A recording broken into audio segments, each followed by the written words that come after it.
सुख म्हणजे नक्की काय असतं या मालिकेत नेहमीच रंजक वळण येत असतात। या मालिकेने लीप घेतल्यानंतर गौरी जयदीपच्या पुनर्जन्माची कथा दाखवण्यात येत असून यामधील नित्या अधिराजच्या जोडीलाही प्रेक्षकांचं भरभरून प्रेम मिळत आहे। शिवाय या मालिकेतील अभिनेत्री गिरिजा प्रभू आणि अभिनेता मंदार जाधव यांचाही चाहता वर्ग मोठा असल्याचं पाहायला मिळतं। तर कलाकारही सेटवर गमती जमती तसेच त्यांच्या दैनंदिन आयुष्यातील घडामोडी सोशल मीडिया मार्फत प्रेक्षकांसह शेअर करतात। अशातच नित्या म्हणजेच गिरिजाने तिच्या सोशल मीडिया अकाउंटवरून मालिकेतील सीनचे काही BTS शेअर केले आहेत। गिरिजाने शेअर केलेल्या व्हिडिओमध्ये नाईट शूट सुरू असल्याचं पाहायला मिळतंय आणि विशेष म्हणजे यामध्ये नित्या गौरीच्या रूपात तयार झाली असल्याचं दिसून येत आहे। तर आगीभोवती सीन सुरू असून आता सुख म्हणजे नक्की काय असतं या मालिकेत कोणतं नवीन वळण येणार हे पाहणं रंजक ठरणार आहे।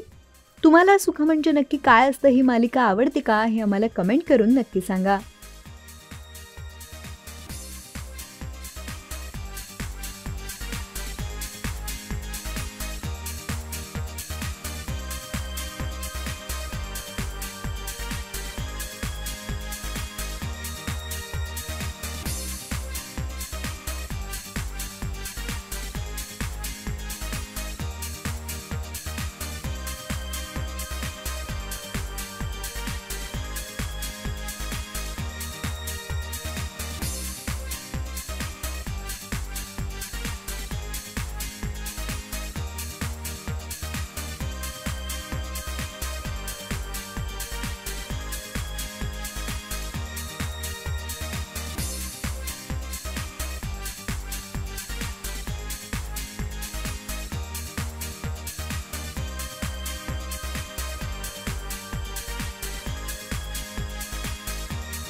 मराठी चित्रपटसृष्टीतील लेटेस्ट अपडेट्स आणि गॉसिपसाठी आमच्या चॅनेलला सबस्क्राईब करा आणि बेल ऐकन दाबायला विसरू नका।